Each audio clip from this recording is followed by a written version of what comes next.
Bueno, buenos días a todos de nuevo y bienvenidos a este breve seminario en dos sesiones en la que vamos a abordar la quiebra del pensamiento neoconfuciano en la Corea contemporánea.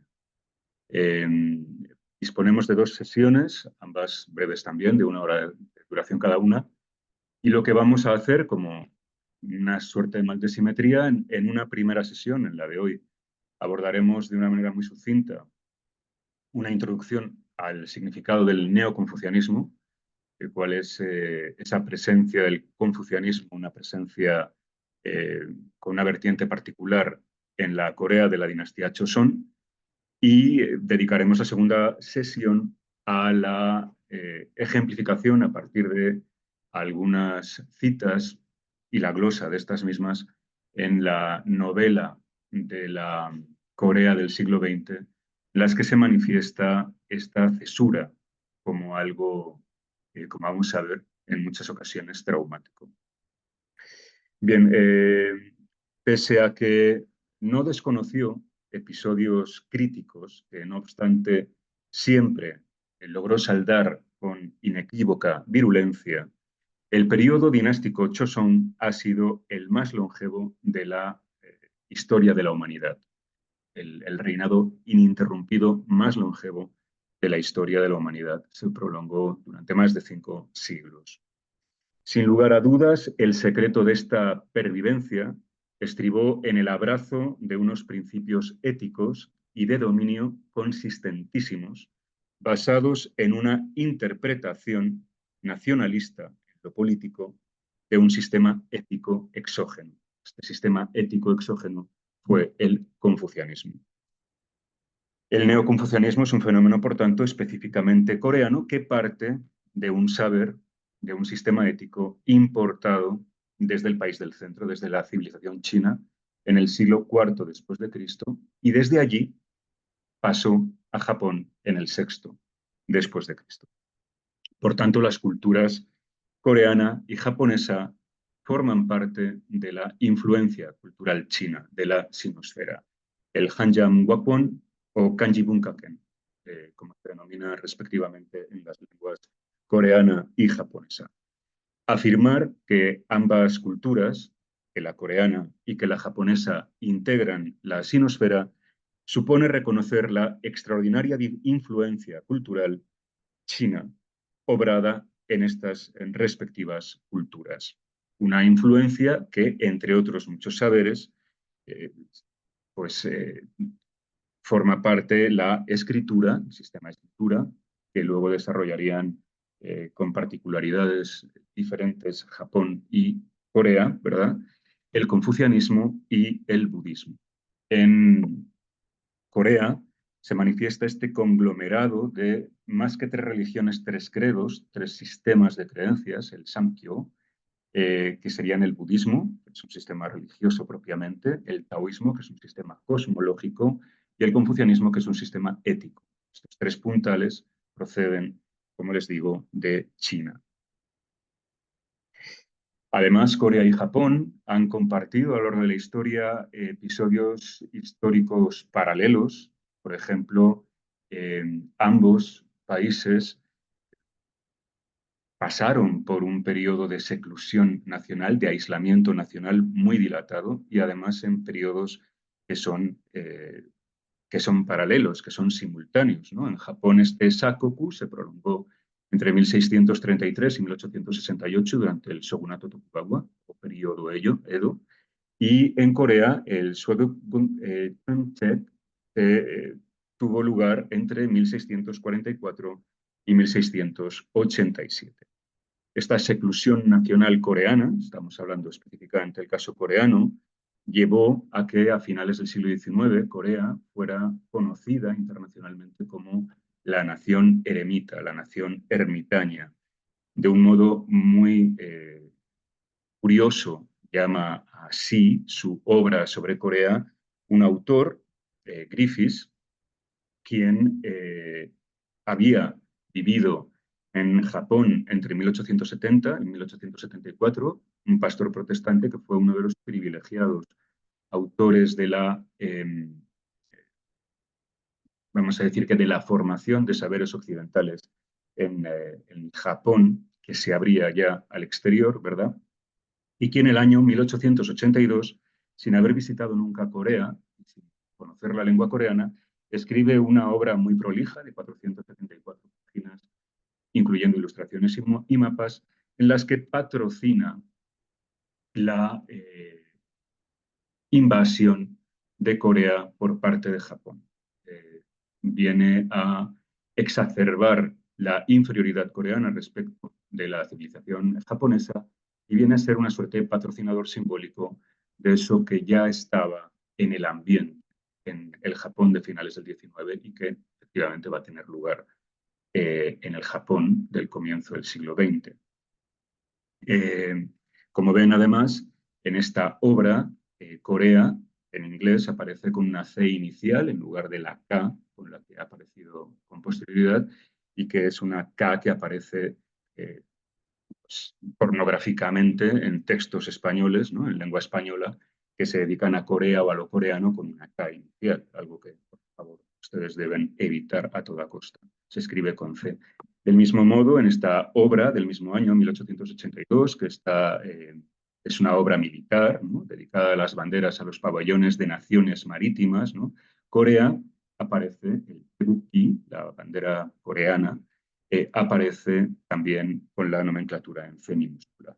Bueno, afirmábamos que el secreto de la longevidad del periodo dinástico Joseon, que es superior a los 5 siglos, ¿verdad?, estribó en el abrazo y de una manera además sin fisuras, de una interpretación nacionalista del sistema ético confuciano.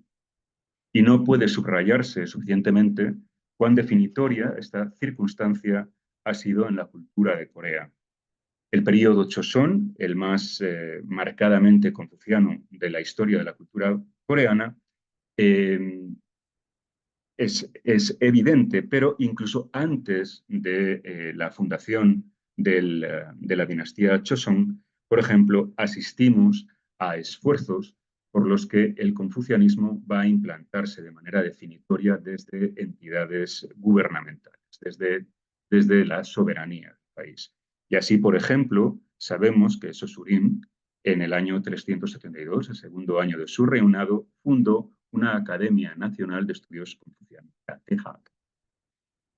En esta institución, fundada en el año 372, que es la institución educativa más importante de Goguryeo, ¿verdad?, se estableció un sistema por el cual se inculcaba en las escuelas primarias de todo el territorio los 5 clásicos confucianos.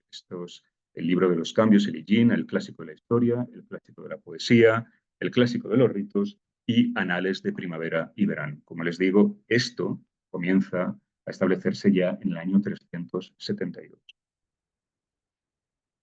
Importantísimo para la definición de ese neoconfucianismo coreano es la presencia destacada, protagonismo, de un erudito confuciano, quien fue en vida criticado y atacado, vilipendiado por sus pares, y quien va a ser considerado el autor de las compilaciones y de las glosas canónicas de los clásicos confucianos.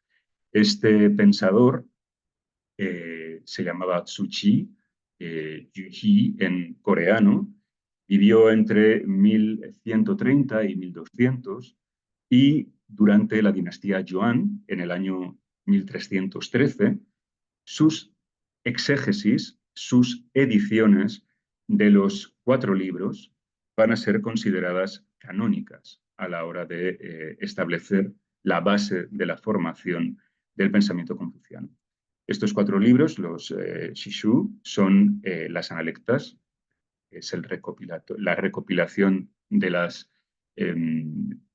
intervenciones de Confucio que nos han llegado. Confucio no escribió ninguna obra como tal, pero su pensamiento nos ha llegado gracias a estas compilaciones que han conocido diferentes ordenaciones, etc.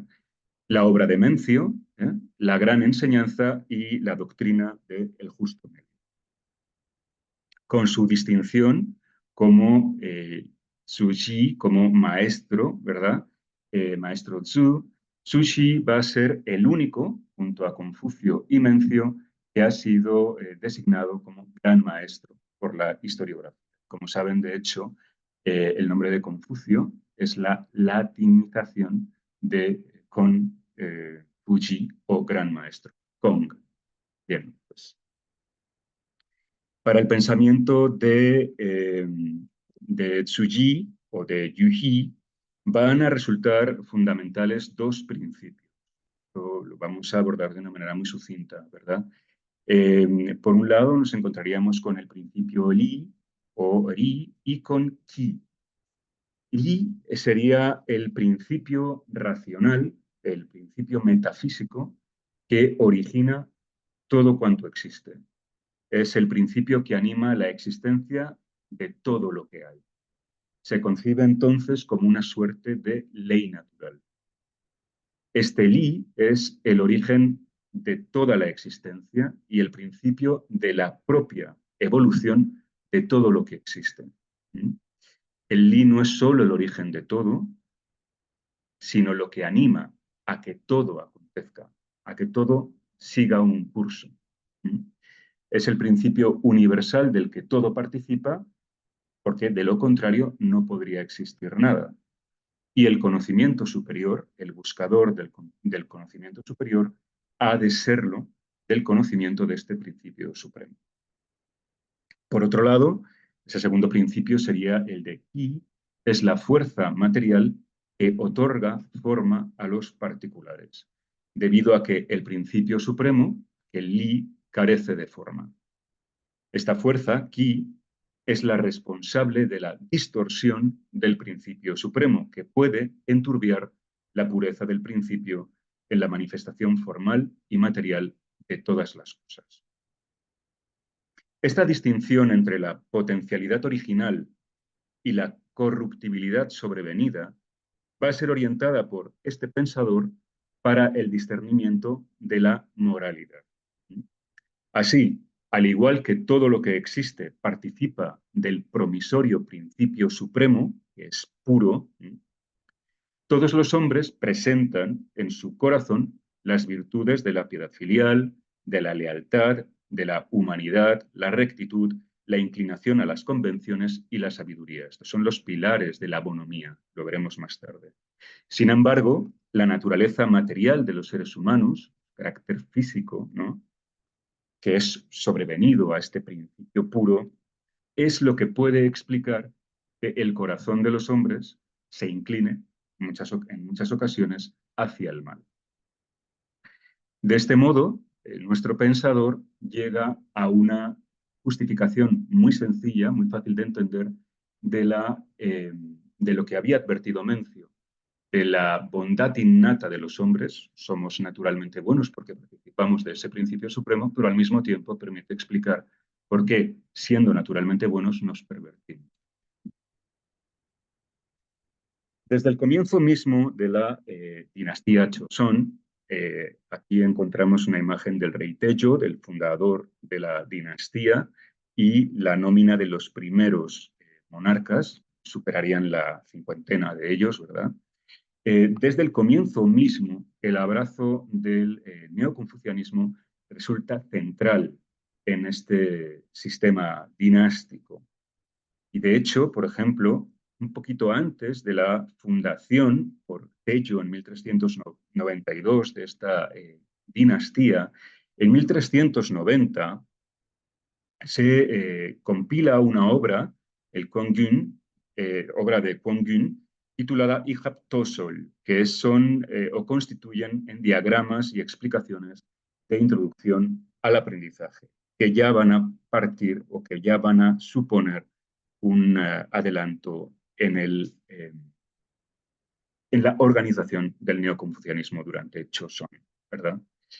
Para la implantación de este neoconfucianismo, el Sonnihak, esta vertiente coreana nacionalista del confucianismo, las enseñanzas confucianas habrían de ser transmitidas a la infancia en todas las poblaciones del reino a través de diferentes instituciones.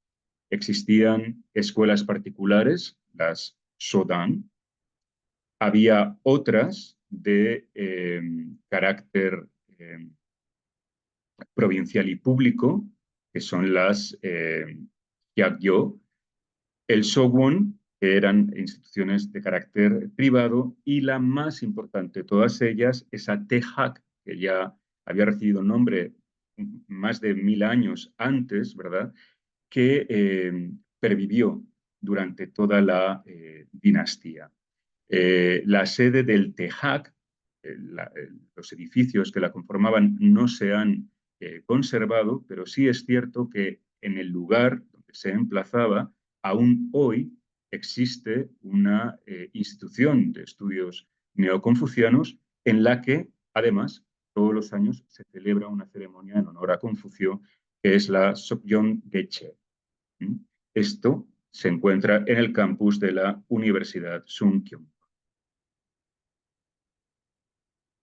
En la historia coreana existe un reinado en el que se manifiesta un impulso sin igual a los estudios coreanos, perdón, a los estudios neoconfucianos. Ese monarca es el rey Sejong, Sejong Daewon, el gran rey Sejong, así le conoce la historiografía coreana, quien fue el responsable de impulsar la fundación en 1420 de la Gipyeonchon, la Academia de Notables. Una academia de notables que vivió su edad de oro precisamente durante su reinado. Así, por ejemplo, una de las obras fundamentales de esta academia de notables fue la compilación de esta obra, Conducta de los tres principios fundamentales de las relaciones humanas, en la que se daban ejemplos de piedad filial, de devoción marital y de sumisión o de obediencia al soberano, que son los tres pilares que han de orientar la ética del hombre en una sociedad neoconfuciana, ¿no? Sin embargo, esta Academia de Notables no previvió mucho tiempo. Sejong, el segundo hijo de Sejong, dio un golpe de Estado, usurpó el trono al legítimo heredero, a Danjong, y muchos de los miembros de la Academia de Notables intentaron oponerse a ese golpe de Estado. Como consecuencia, Sejong abolió, destruyó absolutamente esa sociedad de notables que le había sido contraria. Posteriormente, en el año 1463, sería fundada una institución, vamos a decir que paralela, similar, la Oficina de los Asuntos Especiales, que si bien permaneció en activo hasta 1907, nunca llegó a lograr frutos tan dilatados, tan distinguidos como los que se logró durante la primera etapa de la Academia de los Notables. Es precisamente la Academia de los Notables, fundada por Sejong, quien creó esta obra que va a constituirse en un hito fundamental de la historia de la cultura coreana, porque es el acta fundacional del Hangul, del idioma, perdón, de la escritura coreana, que como saben, fonológica y gramaticalmente es muy distinta, como ocurre con el caso japonés, de la china, y sin embargo, eh, empleaban la escritura china para escribir, porque ambas culturas, la coreana y la japonesa, fueron culturas ágrafas hasta la introducción del sistema escritural chino. Ambos países, ambas culturas, hubieron de crear una escritura que se pareciera más o que sirviera mejor a sus usos fonéticos y gramaticales. En el caso de Japón, como saben, además de mantener el empleo de los kanji, crearon los silabarios hiragana y katakana, y en el caso de Corea se destila este sistema de escritura extraordinariamente sencillo en comparación con los larguísimos años de aprendizaje constante que implica el estudio de los sinogramas, ¿no?, de los kanji, de los hancha. Los hancha, los caracteres chinos, también se utilizan determinados espacios de prestigio dentro de la escritura coreana, pero la escritura coreana desde el periodo del rey Sejong es precisamente esta. Sonidos apropiados para la educación del pueblo, y es que, como reza en el prefacio de la obra, escrito por el rey, los sonidos de nuestra lengua difieren de los de la lengua china, y no son fácilmente expresados al emplear los ideogramas chinos. Como consecuencia de ello, mucha gente ignorante, a pesar de que desean expresar sus sentimientos por escrito, no han podido hacerlo. Considerando esta situación, con compasión, he ideado, habla el rey, las 28 letras nuevas. Espero únicamente que el pueblo las aprenda y las utilice convenientemente en su vida cotidiana. Una reciente película, aunque evidentemente se toma muchas licencias el guión y aparece un personaje que históricamente no tiene ninguna entidad dentro del el acta de naturaleza de este sistema escritural, fue estrenada en el año 2019 en un Malsami, las letras del rey, de la nación, ¿no? Con, bueno, pues lo que manifiesta, evidentemente, ese interés por el pueblo coreano por saber cómo se constituye la escritura de la que emplean, ¿verdad? Al estudio del Hangul y al estudio particular de esa obra, que es el acta de naturaleza, explica a nivel fonético, a nivel, vamos a decir que gramatical, pero también a nivel simbólico, dediqué gran parte de esta sesión que pueden encontrar bien en el canal. Esta sesión fue dictada en un seminario hace 3 años. Les remito a aquellos que estén interesados en este particular elemento de la cultura coreana, uno de los más importantes, por supuesto. Hablábamos de aquella obra que la Academia de Notables, la primera gran obra que compuso la Academia de Notables, era un ejemplo o una obra de ejemplos de piedad filial, de devoción al soberano y de devoción marital, ¿verdad? Eran los 3 cursos. Estos 3 cursos son el Chung, el Hyo y el Yol, ¿no? Las relaciones o el modo en que han de comportarse el soberano hacia los súbditos y los súbditos hacia los soberanos, entre padres e hijos, entre hermanos, por supuesto, y entre el hombre y la mujer en un matrimonio, en una familia. Estos son, digamos que uno de los elementos fundamentales del sistema ético neoconfuciano, ¿no? Obviamente proceden del pensamiento de Confucio, que no se nos ocurre mejor manera de introducir que recurriendo a las analectas, al nono en coreano, y que vamos a citar desde la traducción directa del chino, que ya tiene unas cuantas décadas, de Joaquín Pérez Arroyo. Gracias a algunas citas de las analectas vamos a comprender muy bien en esta sesión introductoria del neoconfucianismo cuáles son los pilares éticos en los que descansa todo el sistema ético y político del neoconfucianismo durante la dinastía de Joseon. Por tanto, empezaremos con aquella primera relación que es fundamental, es la de los soberanos hacia los súbditos y de los súbditos hacia los soberanos. La cuestión de la soberanía es una constante en las analectas de Confucio. En el libro segundo, al comienzo del libro segundo, se cita este testimonio de Confucio. El que gobierna con la virtud es comparable a la estrella polar, que permanece en su lugar mientras las masas de los cuerpos celestes se vuelve a saludar.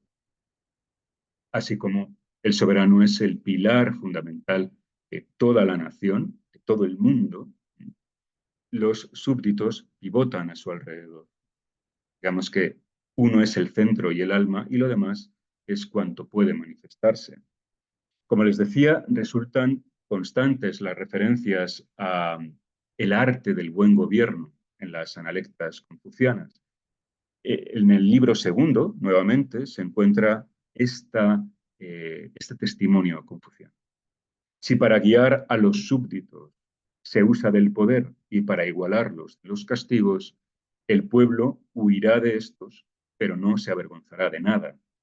Si para guiar a los súbditos se usa la virtud y para igualarlos los ritos, el pueblo tendrá vergüenza y además será honesto. Es decir, que es preciso que el pueblo sepa que sus esfuerzos serán recompensados, que el gobierno es legítimo, que no existe la corrupción y que todo se basa en la verdad, en la virtud y en la justicia. Eso es lo que debe ocurrir para que digamos que un país está bien gobernado, ¿no? Otro testimonio que se encuentra también en el libro segundo nos permite, gracias a la respuesta de Confucio al duque Ai, cuando le pregunta cómo debería lograr que sus súbditos fueran sumisos, ¿no? La sumisión de sus vasallos, responde Confucio de este modo: eleva a los rectos y pone a un lado a los torcidos, y los súbditos se someterán. Eleva a los torcidos y pone a un lado a los rectos y no se someterán. Es decir, que el pueblo necesita siempre ejemplaridad. La desestabilización de la virtud, de la justicia y de la verdad conducen a la injusticia, naturalmente, y al caos. Del mismo modo, respondiendo a una pregunta de Gitán, afirma Confucio en torno al modo en que un señor debe granjearse el respeto de sus súbditos que si ocupa su puesto superior con seriedad, le respetarán. Si practica la piedad filial y el amor fraternal, le serán fieles. Si eleva a los buenos y enseña a los incapaces, serán diligentes. De nuevo, es la ejemplaridad lo que está reclamando Confucio. No se le puede exigir a un súbdito un comportamiento honorable si quien le manda no lo no es honorable, ¿no? Y asimismo afirma Confucio que si los que ocupan puestos superiores gustan de los ritos y ceremonias, el pueblo no se atreverá a ser irrespetuoso. Si gustan de la justicia, el pueblo no se atreverá a desobedecer. Si gustan de la sinceridad, el pueblo no se atreverá a no ser sincero. Si esto es así, las gentes acudirán de todas partes, con sus hijos, a la espalda, a ponerse ante tales gobernantes. Los hombres desean, esta es la fe de Confucio, ser guiados con corrección. La justicia, la verdad y la virtud son tesoros que han de perseguirse toda la vida. Por eso acudirán de todas partes, incluso con sus hijos a las espaldas, ¿no?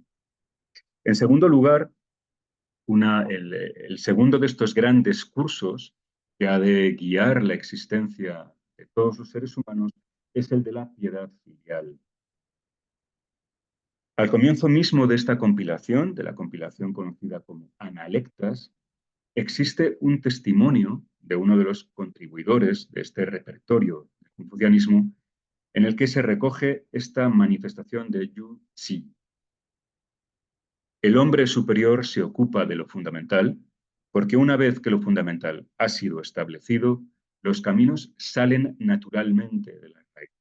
La piedad filial y el amor fraternal son el origen de todas las acciones benevolentes.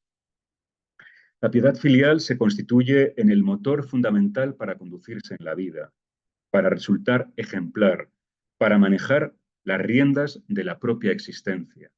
Diríamos, para gobernar un reino propio, el reino de mi propia vida. La piedad filial es la virtud que ha de resultar preeminente durante toda la existencia para los hombres. Alguien preguntó a Confucio: Maestro, ¿por qué no ocupáis un puesto de gobierno? Confucio dijo: ¿qué dice el libro de la historia acerca de la piedad filial? Si practicas la piedad filial, eres cariñoso para tus hermanos y pones en práctica estas cosas en la familia, ciertamente que estarás gobernando. ¿Hay acaso una sola forma de ocupar un puesto de gobierno? Es decir, todos los hombres, aun incluso los súbditos que han de obedecer a un soberano, a un superior, son dueños, maestros de su propia vida. Y la ejemplaridad que reclama Confucio ha de ser también la que uno lleve en su existencia toda la vida. Así también, cuando Confucio le dice a Fan Yi que no hay que ir contra los deseos de los mayores, abundando en una de las notas de la piedad filial, y le preguntan, bueno, ¿y eso en qué consiste?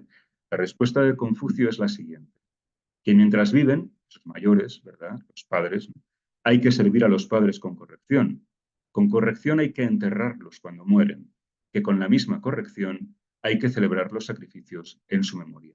A la cuestión de los ritos no podemos dedicarnos hoy, pero es una cuestión fundamental del confucianismo y del neoconfucianismo. El mantenimiento de unos ritos, de cultos ancestrales, ¿verdad? Que se siguen realizando, por cierto, en la Corea contemporánea. Bueno, entre las características fundamentales de la manifestación de la piedad filial se encuentra el respeto, como explicita en esta explicación que ofrece a Zhiyu, a uno de sus discípulos, Confucio, en torno a la piedad filial. Hoy en día la piedad filial significa el ser capaz de mantener a los padres, pero hasta esto llegan los perros y los caballos, que son capaces de mantener a sus mayores hasta un cierto punto.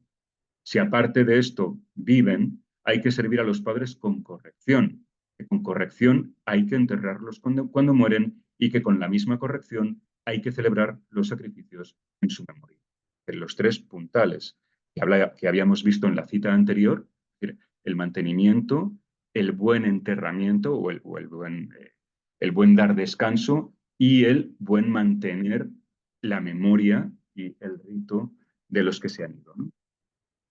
Otra de las características que han de concurrir en el desarrollo de la piedad filial es el de la formalidad. Habíamos antes hablado del respeto, pero también es muy importante la cuestión formal, la cuestión de las formas. Sin esa formalidad no existe una auténtica manifestación de piedad filial. De este modo lo afirma expresamente a uno de sus discípulos. Lo más difícil es la expresión con que se practica, el modo en que se practica. ¿Acaso la piedad filial sería tan solo el que los hijos resolvieran asuntos familiares trabajosos o que se ofreciera primero a los padres la comida y bebida cuando las haya? Es decir, no solamente importa el qué, sino es también muy importante el cómo. Y en tercer y último lugar de estos tres cursos daba el de la relación entre marido y mujer dentro de un matrimonio. A ello no se dedica con profusión Confucio en las Analectas, pero, por ejemplo, tenemos esta cita en la que dice Confucio que las mujeres y los criados son las personas de más trato. Si se los trata con confianza, se hacen atrevidos, pero si disgustan, si se los trata con desapego. Por su parte, además de esos tres cursos, de ese Samgang, existe otro puntal definitorio, que es el conocido como el Oryun, las 5 virtudes. Estas 5 virtudes son las que permiten que los tres cursos, esos tres ríos, ¿verdad?, puedan darse, puedan surtir, ¿no?, efecto. Estos principios son la rectitud, la calidez familiar, la distinción entre marido y mujer, la distinción por edad y la confianza entre los amigos. Regresando al sistema ético confuciano, las virtudes fundamentales eran la piedad filial, lo hemos visto, que es preeminente, que es la fundamental, por encima de cualquier otra consideración, y también la benevolencia, eren, y por este orden, lo que no resulta insignificante. Es decir, entre las dos siempre a resultar preeminente la piedad filial. ¿Cómo se establece al comienzo mismo de la ordenación canónica de las Analectas, en la cual Confucio expresa lo siguiente? Un joven debe tener piedad filial cuando está en su casa y ser fraternal con los demás cuando está fuera. Debe ser diligente y sincero, desbordar de amor por todos y amar con más dedicación a los que poseen la virtud de la benevolencia. Si después de poner esto en práctica aún le quedan fuerzas, empleará estas en el estudio de lo que está escrito. Y es que, en efecto, podríamos considerar, después de leer las Analectas, que para Confucio existe una suerte de conocimiento natural, que no mana o no emana de autoridades, y menos aún de libros.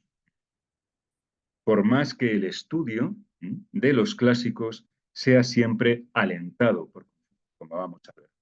Uno de los discípulos, cuyos testimonios se recogen en las Analectas, Xia, afirma: de uno que cambia los placeres del sexo por la estimación de los ilustres, que puede hacer el máximo esfuerzo en el servicio de sus padres, que es capaz de servir a su príncipe hasta el punto de dar la vida y que en las relaciones de amistad pronuncia palabras de sinceridad, aunque se diga que él, el que no ha estudiado, yo me veré obligado a decir que sí lo hizo.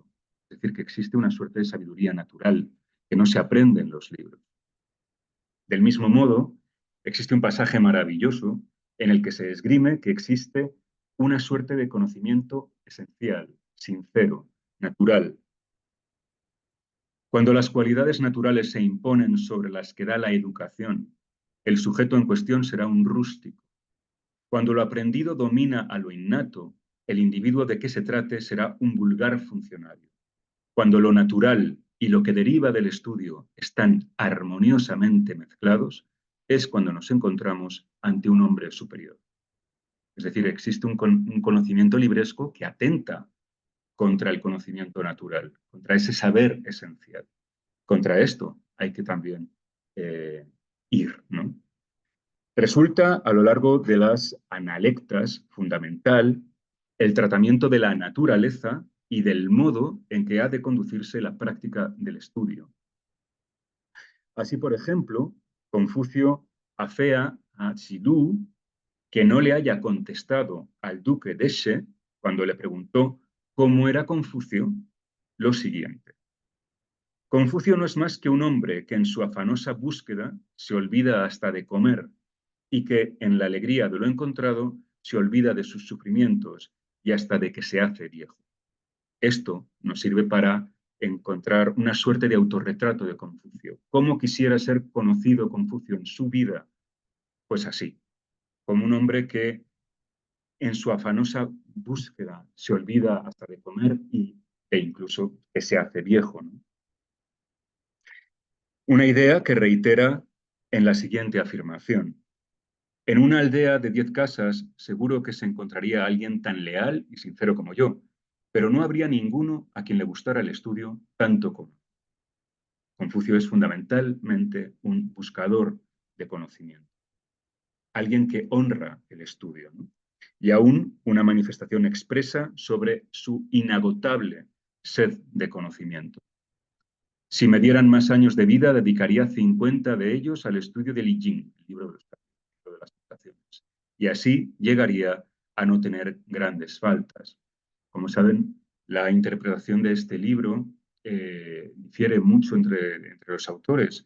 Para algunos podría ser un tratado adivinatorio, para otros es un pilar fundamental de conducta ética, es decir, es un libro ético. Y en este sentido, parece identificarlo Confucio en esta cita, ¿no? Otro núcleo del pensamiento fundamental, otro núcleo fundamental del pensamiento de Confucio que nos ha preparado el estudio de las analectas es el de la benevolencia, o Ren, ¿no? La benevolencia, de acuerdo con el confucianismo, se sitúa por debajo, lo habíamos dicho, de la piedad filial, que ha de resultar siempre femenina.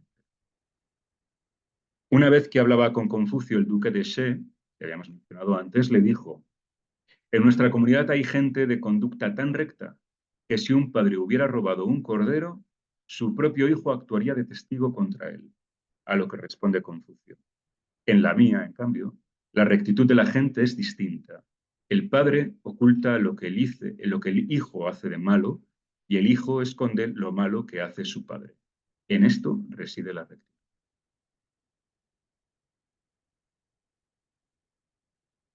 La benevolencia consiste en el amor a los hombres, esa como la caritas cristiana, esa caritas Christi Urgenos, de la que habla San Pablo en la segunda carta de los Corintios.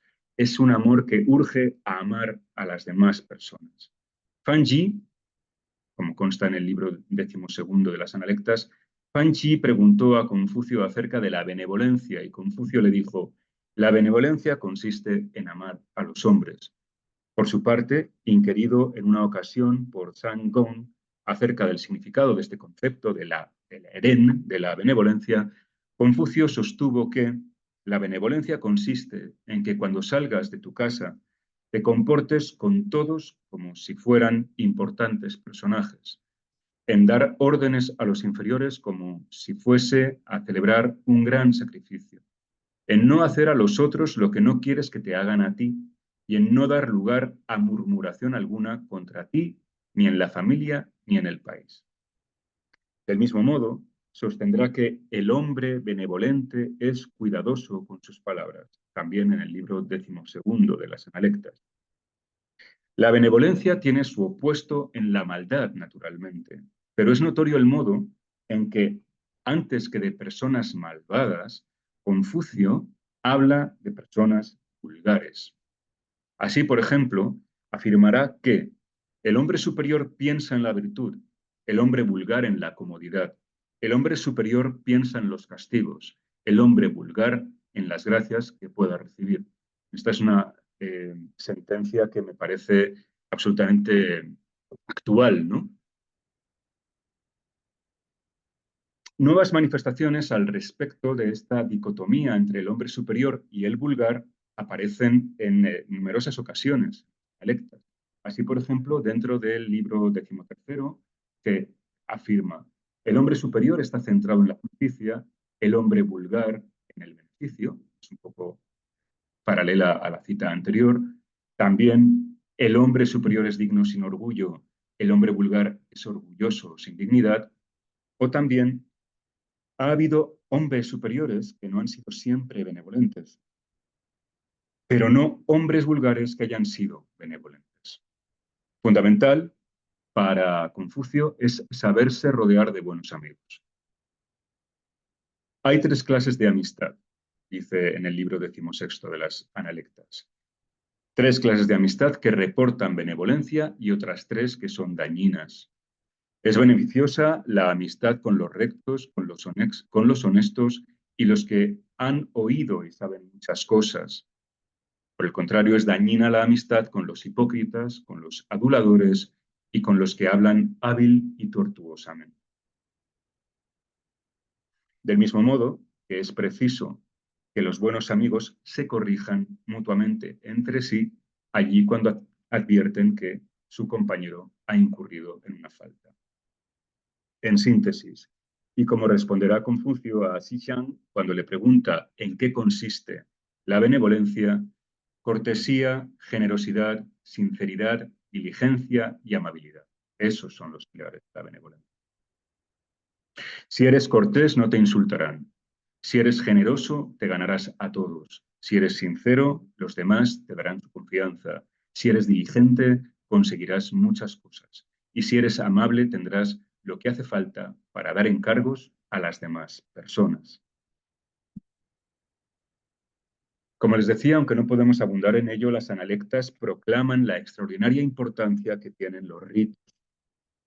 La mente se despierta con la poesía, se afirma con los ritos, se completa con la música, afirma en el 8º libro de las Analectas.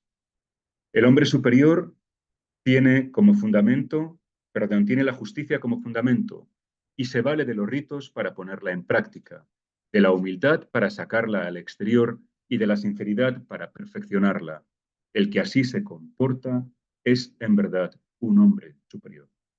En este sentido, mencionaremos que dentro de la cultura ritual de Corea existe un acontecimiento de extraordinaria importancia, que es el rito de culto a los ancestros reales, que honra a los monarcas de la dinastía Joseon y lo hacen incluso en la actualidad.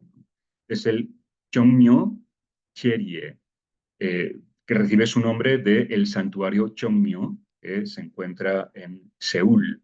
Es el edificio, bueno, es el santuario más grande de Corea y también el edificio de arquitectura tradicional más grande de los que se conservan también en Corea, en toda Corea.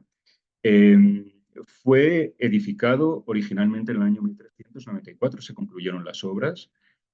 Fue destruido durante los dos intentos de invasión de Corea por Japón durante el tiempo de Toyotomi Hideyoshi, 1592-1598, pero su reconstrucción es la que permanece hasta la actualidad. Como les digo, ahí es donde se celebran anualmente estos ritos que conmemoran a los monarcas de la dinastía. En lo concerniente a la celebración de los ritos, Confucio es enemigo confeso de lo fastuoso, y así, respondiendo a una pregunta de Lin Fan acerca de cuál ha de ser lo definitorio, lo fundamental en la celebración de los ritos, Confucio sostiene que en los ritos en general es mejor ser ahorrativo que dispendioso. En las ceremonias fúnebres es preferible un dolor profundo a una excesiva minuciosidad. Es decir, existe una formalidad, pero también existe un formalismo.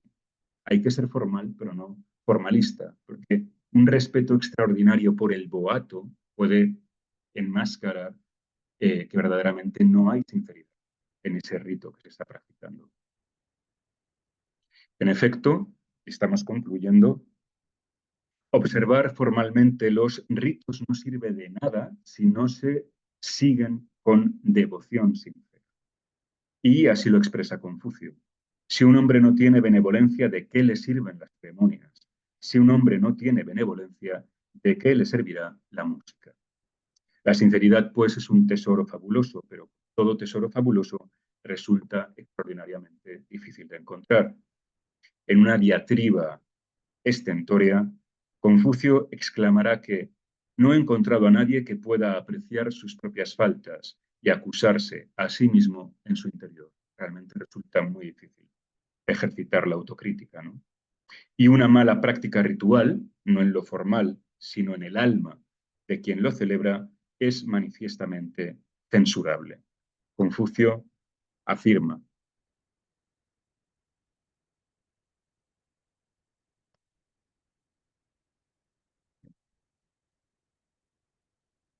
¿cómo podría yo tener contemplaciones con los que ocupan elevadas posiciones sin la menor generosidad, con los ritos realizados sin respeto o con los funerales sin sentimiento? En efecto, estamos concluyendo, Confucio se declara enemigo de la hipocresía, lo que manifiesta expresamente en una afirmación recogida en el siguiente pasaje, libro tercero de las Analectas. Las palabras untuosas, el semblante complaciente y la cortesía excesiva son cosas de las que Zhu Qimin se hubiera avergonzado y de las que yo me avergonzaría como él. Hacerse amigo de alguien a quien se guarda un oculto rencor es algo de lo que Zhu Qimin se hubiera avergonzado y de lo que yo también me avergüenzo. Del mismo modo, resulta preferible la frugalidad siempre y cuando el humilde no se avergüence de lo escaso de sus recursos. Hay que abrazar la humildad sin sentirse inferiores a los que atesoran muchos bienes. Y así lo afirma expresamente Confucio. Un letrado puede tener su voluntad puesta en la práctica del buen camino, pero si se avergüenza de la mala ropa y de la mala comida, no será lo bastante bueno como para discutir con él. Finalmente, el énfasis en la tradición ritual resulta paralelo al crédito en la antigüedad como la depositaria del saber que un hombre virtuoso ha de anhelar. Yo no nací sabiendo, ahí me gusta la antigüedad y en ella investigo diligentemente. Es un pasaje famosísimo de las Analectas, libro séptimo. Y no puedo, para concluir la sesión de hoy, recomendar lo suficiente esta obra. Es un compendio sencillísimo, muy fácil de leer, escrito por Jules Gauck en el siglo XVI y que se constituye, como les digo, en un breviario del sistema ético en el confucianismo, en la época Joseon. Una glosa, por cierto, de esta obra me ocupó en la segunda de las sesiones de un seminario dictado en este mismo lugar hace 2 años, que también se encuentra disponible en el canal y que les remito pues para que se familiaricen con esta obra que es maravillosa, que pueden encontrar muy bien editada en español. Bueno, pues hasta aquí la sesión de hoy, que es la primera parte que constituye este seminario. En la segunda, la del martes que viene, lo que veremos será eh, imágenes muy ilustrativas de la conciencia de la quiebra de este sistema ético vehicular que durante más de 500 años había permanecido en Corea. Les emplazo entonces a la sesión del martes que viene y les doy las gracias por su asistencia. Gracias.